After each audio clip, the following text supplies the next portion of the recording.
स्वागत है आपका हमारे चैनल कॉमेडी धमाल में। कहानी का टाइटल है आखिरी कमरे का रहस्य। एक गांव में एक बहुत ही पुरानी हवेली थी जहां कोई नहीं जाता था। सब डरते थे।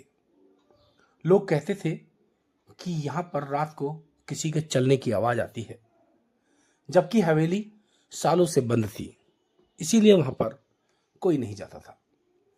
गांव का एक 15 साल का लड़का बहुत बहादुर था। नाम था उसका आरव। अब एक दिन उसने अपने दोस्तों से कहा, मैं आज उस हवेली में जाऊंगा, रोक सको तो रोक लो। सबने मना किया, लेकिन जिसने कसम ही खा ली थी तो कहाँ मानने वाला था। लेकिन वो नहीं माना। रात के 12 बज गए। आरव ने टॉर्च उठाया और हवेली पहुंचा। दरवाजा अपने आप खुला। चर। इस आवाज में खुलते हुए आरव अंदर घुसा। वहां पे उसने देखा टूटी हुई कुर्सियां, धूल मिट्टी भरी हुई थी और दीवारों पर अजीब सा निशान था। तभी ऊपर से किसी के दौड़ने की आवाज आई। ठक ठक ठक ठक ठक ठक ठक ठक ठक ठक ठक ठक ठक ठक। आरव डर गया, लेकिन धीरे धीरे सीढ़ी चढ़ने लगा। ऊपर एक गलियारा भी था और गलियारे के बगल में एक कमरा था। उस कमरे में लिखा था, इसे कभी मत खोलना।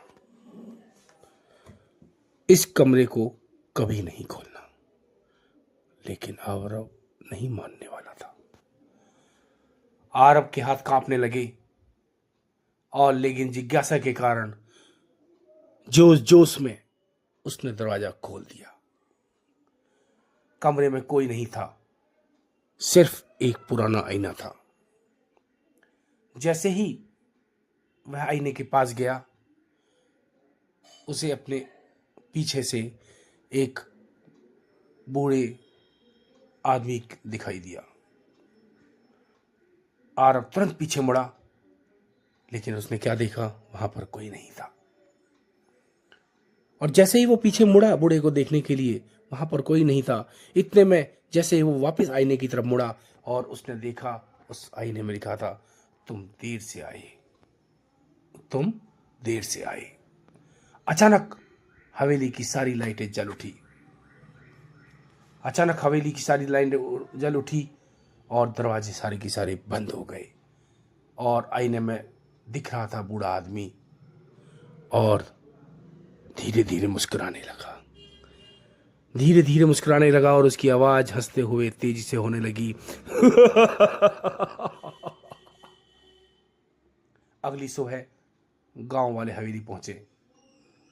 दरवाजा खुला, लेकिन आरव कहीं नहीं मिला। कहां गया? बस आईने पर एक ही लाइन लिखी थी, अगला नंबर किसका? अब अगला कौन आएगा? सारे गांव वाले देखते रह गए और इस लाइन को पढ़कर कि अब अगला कौन आएगा देख कर भाग गए। धन्यवाद।